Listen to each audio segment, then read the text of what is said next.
TV comunitária, canal 6 da NET, Núcleo Sindical. Nós transmitimos também online, tvcrio.org.br. Então, queremos apresentar a você, telespectadora, telespectador, hoje conosco aqui também, o nosso convidado, que é o professor Lincoln Pena, tem mais um outro nomezinho de Abreu Pena. E a sua saudação aí aos nossos telespectadores.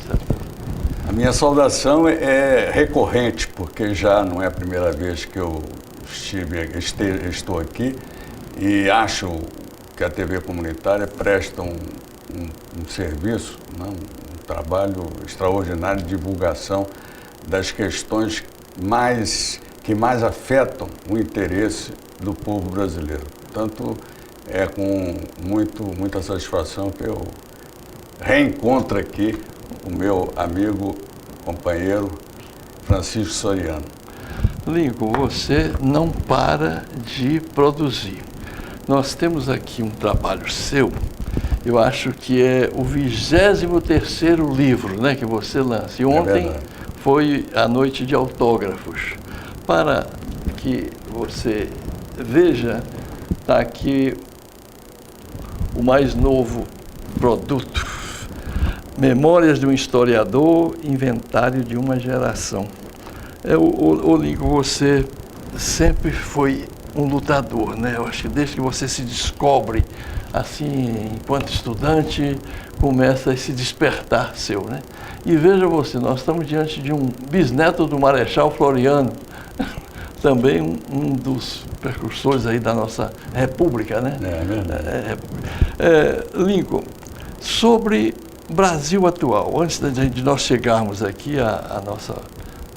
o conteúdo do seu livro, hoje a gente está vivendo no nosso cenário um momento, apesar de nós acreditarmos, né, na luta, a esperança que a gente prega, mas sem dúvida nenhuma que a gente atravessa uma fase muito difícil. Como é que você descreve hoje o mundo, a América Latina e o Brasil em termos políticos e econômicos?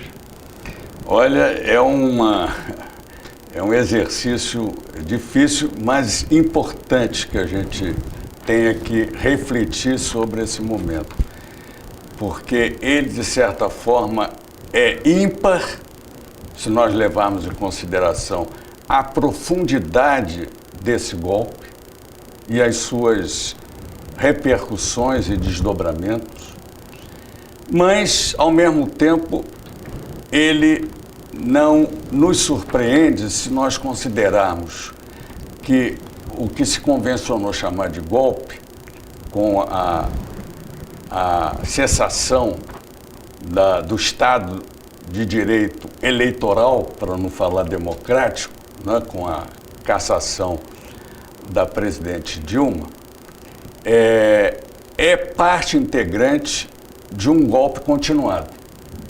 A minha tese é que de 64 até hoje, nós podemos dizer que o golpe de 64, apesar de ter sido superado do ponto de vista da hegemonia dos militares e de uma parte considerável do empresariado que integrou a organização e e os próprios governos golpistas da época, né?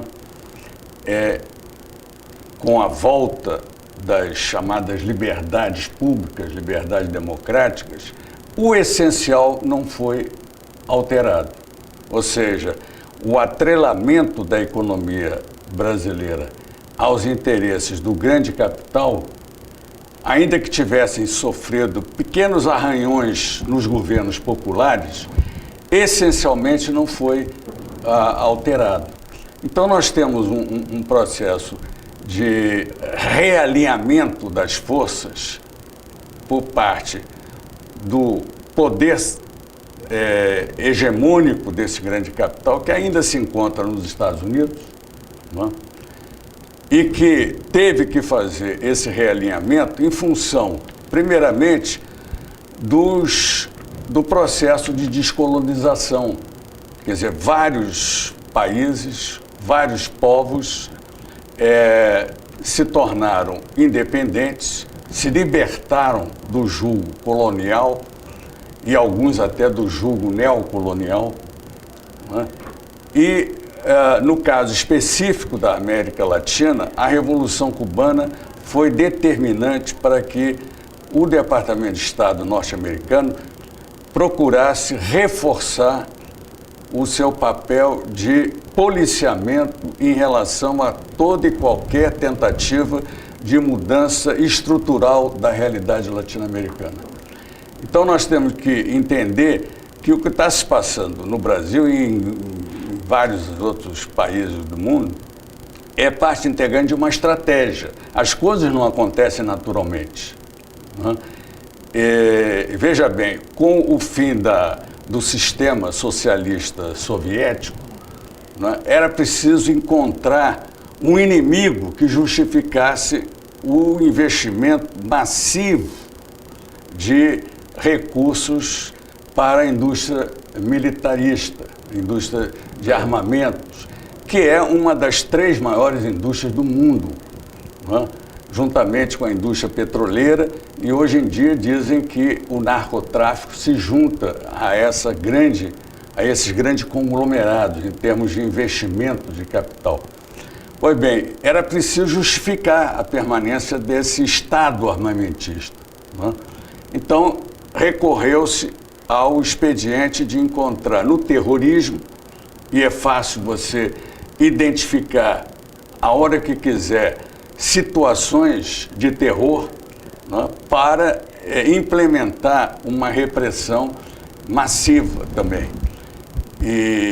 Então, eu acho que nós estamos diante de uma série de ameaças, não apenas à formalidade do Estado democrático, dos direitos individuais e sociais que estão sendo dilapidados a todo instante, né, em nome de uma reforma que ninguém sabe exatamente o porquê da sua emergência, da sua necessidade de implementação, né? Pelo menos o povo está muito distante dessa discussão. Então, nós estamos nesse quadro. Eu acho que nós precisamos ter meios de comunicação, como da TV comunitária, e tentar, tanto quanto possível, tornar claro que a gente precisa ter o contraditório. Não basta ter apenas uma opinião dominante, né, monopolizada, para fazer a cabeça das pessoas a partir de informações que não passam, pelo menos, por uma discussão. Olink, eu queria seu depoimento, porque vai ajudar também a gente a formar ideia. Que você, formado em História, com doutorado, você fez também estágio, ou também na França, em Toulouse, né, Université de Toulouse. Você se tornou mestre em História e depois doutor aqui pela USP, Universidade de São Paulo, e também é professor aposentado da Universidade do Estado Federal do Rio de Janeiro. União Soviética, você chegou também a ir lá. No que você esteve lá, dava para sentir alguma coisa que estivesse em ascensão ou em descenso? Qual foi o erro? Onde é que se errou? Depois de 80 anos, né? E eu acho que trouxe grandes contribuições também, né? Deixando de lado o saldo positivo do ponto de vista das mudanças que incorporaram amplos setores da sociedade soviética, sabe que a Rússia era um país de camponeses, né? Grande parte da população vivia no campo, a classe trabalhadora, operária, era diminuta, e a criação daqueles sovietes, conselhos populares, acabaram levando a revolução a conquistas que foram importantíssimas do ponto de vista da criação de um Estado que deu possibilidades a que aquele povo tivesse as mínimas condições de existência, de vida, né? Materialmente falando, existencialmente falando, culturalmente falando e tal. Porém, e aí é uma leitura que eu faço da própria Revolução Russa, que para mim, originalmente foi uma revolução realmente soviética, né? Embora liderada pelos bolcheviques, né? Então você tem sempre essas duas denominações, Revolução Bolchevique ou Revolução Soviética. Eu acho que foi uma revolução soviética na sua origem, ou seja, quando o Lenin levanta bandeiras de ordem, todo o poder aos soviéticos, ele estava apontando para o seguinte: vamos evitar a burocratização do poder. Vamos permitir que os conselhos populares dos soviéticos tenham protagonismo, tenham participação na edificação do futuro da Rússia e, consequentemente, do socialismo. Mas Lenin foi sistematicamente derrotado. Isso é pouco conhecido. Dentro do partido bolchevique, ele não conseguiu passar todas as suas posições, as suas ideias, né?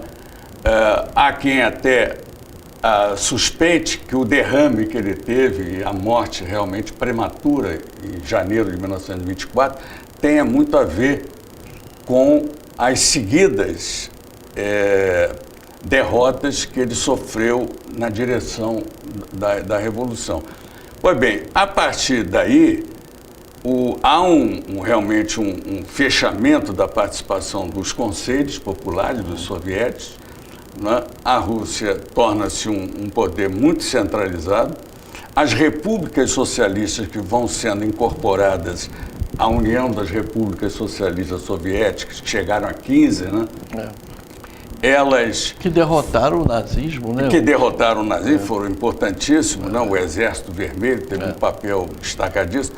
Então, tudo isso foi minando a democracia socialista, né? Em nome de um Estado soberano controlado pelo poder bolchevique, o poder do Partido Comunista Soviético. Eu, quando estive lá, eu fui representando a nossa juventude comunista, que aqui no Brasil, o Partido Comunista Brasileiro, o velho partidão, ele tinha extinto a juventude comunista em 1957. E, no seu lugar, criou, junto à executiva do Comitê Central, uma seção juvenil. Quer dizer, era, portanto, uma seção que assessorava e, ao mesmo tempo, tornava, digamos assim, possível a difusão do socialismo, das ideias do comunismo, marxista, etc., junto aos setores estudantis, né, operários, camponeses, etc. E quando ocorre o cinquentenário do Komsomol leninista, que é a juventude comunista criada pelo Lenin em 1918, um ano depois da Revolução, portanto, em 68, havia necessidade de nós estarmos presentes, né? Mas vivíamos em plena ditadura, em 68, né? Então, não havia possibilidade de enviar delegação. Então, a delegação foi uma só pessoa, e eu fui encarregado de fazer essa visita. E fiquei lá durante alguns dias, cerca de 15 dias. O que eu constatei é que havia realmente um excesso de vaidade dos detentores dos cargos dirigentes, né? Eu, por exemplo, tive a oportunidade, conto isso até no livro, de conhecer o Gorbachev, que na época era o dirigente da juventude do Komsomol, juventude comunista, né? E ele já externava aquela, digamos assim, aquela posição de Delfim, quer dizer, de futuro dirigente, não apenas da juventude comunista, mas do próprio Partido Comunista, como realmente aconteceu, né, logo depois. Meu querido Lincoln, que lembra Lenin, Eu quero homenagear aqui os trabalhadores na figura de Max Figueiredo, que é o nosso câmera, que está aqui nos gerando essas imagens, e ao mesmo tempo colocar para você o seguinte: o seu livro, Memórias de um Historiador, Inventário de uma Geração, onde a gente pode adquirir, e em termos de Rio de Janeiro e mesmo fora, como adquirir? Olha, esse livro vai ser distribuído pela editora Letra Capital, que é a editora do livro, que tem sede aqui na Avenida 13 de Maio, 13º andar, portanto tudo é 13. Avenida 13 de Maio, 13º andar. Mas, segundo os editores, eles vão distribuir em algumas livrarias, porque vocês sabem perfeitamente que hoje as livrarias, elas cobram uma taxa muito grande, então é muito difícil você ter uma distribuição. Se fosse um livro de um best-seller, não teria problema, mas é um livro de leitores assim mais interessados em temas específicos, como história, ciência política, né? Essas questões. Estudantes, historiadores. Agora, de qualquer maneira, a editora pode, através do contato com a editora, o eventual interessado leitor pode também saber em que livraria os exemplares se encontram. Ou então recorrer ao Modecon, lá o 7º andar da ABI, né? Na verdade é o 10º andar da ABI, porque o 7º andar são as nossas palestras, o auditório. O 10º andar é onde nós temos uma salinha lá na ABI e falar com a nossa secretária, Vera, e ela pode, portanto, também nos ajudar a divulgar o livro. Ô Lincoln, eu sei que você também teve um momento de trabalho junto com o grande educador Paulo Freire. Paulo Freire. Como era o espírito do Paulo Freire e a proposta dele? Um pouquinho aqui, isso é muito enriquecedor pegar seu depoimento. O Paulo Freire realmente foi uma figura humanística extraordinária, né? Ele nunca viu contradição entre o seu cristianismo e o marxismo. Ele achava que, no fundo, né, o cristianismo era uma expressão do comunismo primitivo, daquela solidariedade indispensável à coesão e à fraternidade, né? Ele considerava que do ternário sagrado da Revolução Francesa, né, liberdade, igualdade e fraternidade, a fraternidade ela juntava os dois princípios iniciais, né? Você não pode ser livre se você não for igual ao seu irmão, ao seu companheiro, né? Mas para que isso ocorra na prática é preciso que haja o manto da fraternidade, quer dizer, da integração absoluta. E ele percebeu o seguinte, que grande contingente da sociedade brasileira estava à margem, não apenas da escola, do ensino tradicional, mas da cidadania. Então, para ele, educar não era apenas ensinar a ler, a escrever e as 4 operações. Era preciso que o indivíduo se inserisse no seu mundo e procurasse entender o porquê da sua posição naquela sociedade em que ele vivia. Então, ele concebeu um vocabulário inicial que representasse a linguagem de cada povoado, de cada região, de cada comunidade, né? E através desse vocabulário comum, ele foi criando um método de alfabetização que ao mesmo tempo ajudasse a alfabetizar objetivamente o analfabeto, mas também ele desse consciência política, consciência social, né? E com isso ele revolucionou os métodos de alfabetização que estavam naquele momento sendo altamente necessários e oportunos. Por quê? Porque você sabe perfeitamente, e quem está nos assistindo, que o analfabeto não tinha direito ao voto. Verdade. O analfabeto não votava. Isso significava você retirar do eleitorado um número enorme de brasileiros, né? Então havia o interesse político do governo reformista de João Goulart que nós criássemos um contingente eleitoral que pudesse participar do processo das eleições. Então, o Paulo Freire, que foi nomeado pelo João Goulart, Paulo Freire,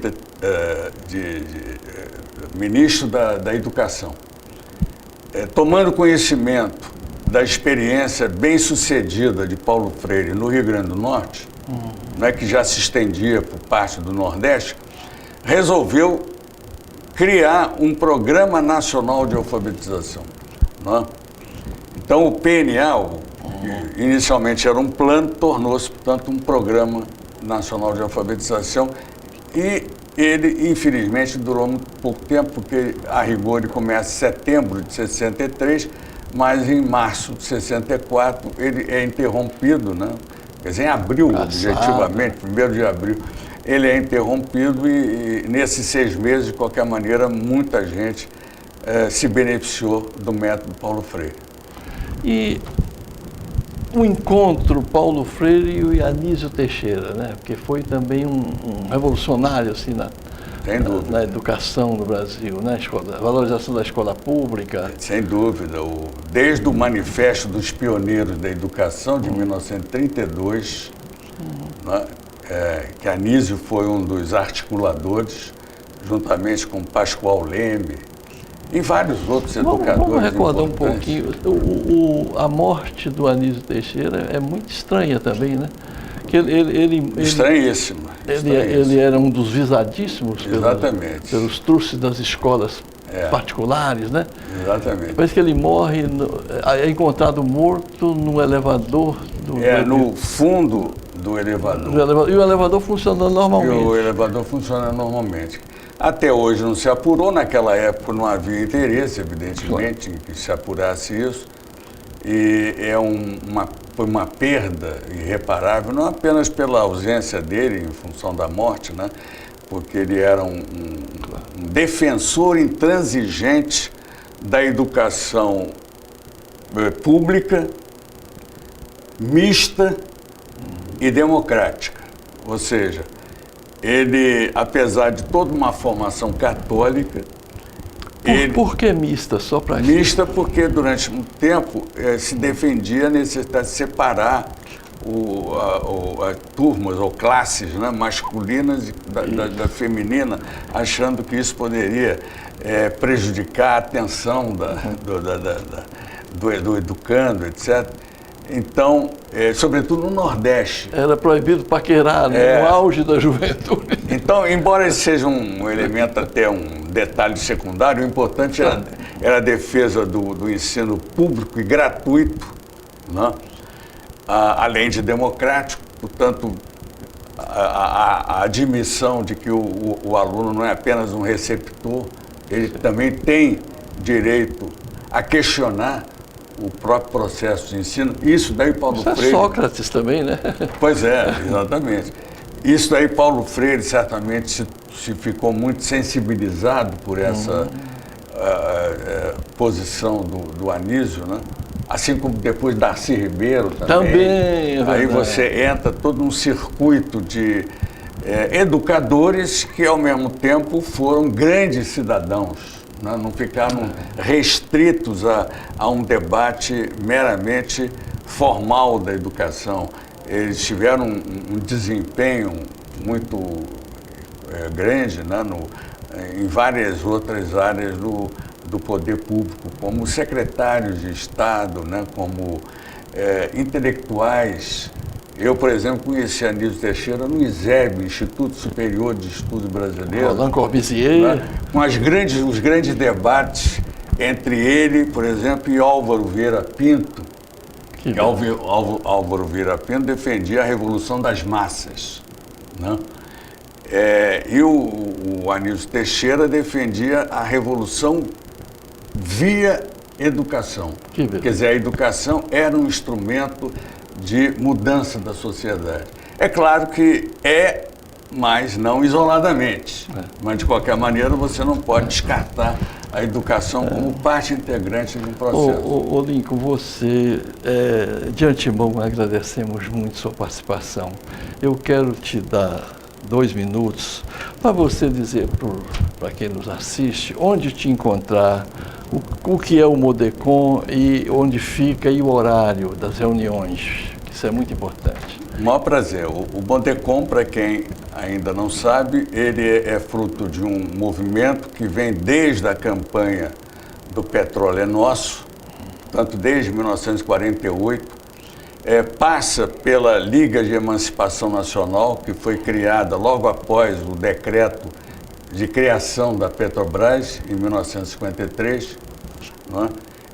Infelizmente, um dos primeiros atos do governo Juscelino Kubitschek foi fechar a Liga de Emancipação Nacional em 1956, mas ele retoma-se essa discussão da soberania nacional a partir da criação da Frente Parlamentar Nacionalista, que foi agora recentemente reerguida pelo senador Roberto Requião, num manifesto lido aqui no Rio, no Clube de Engenharia.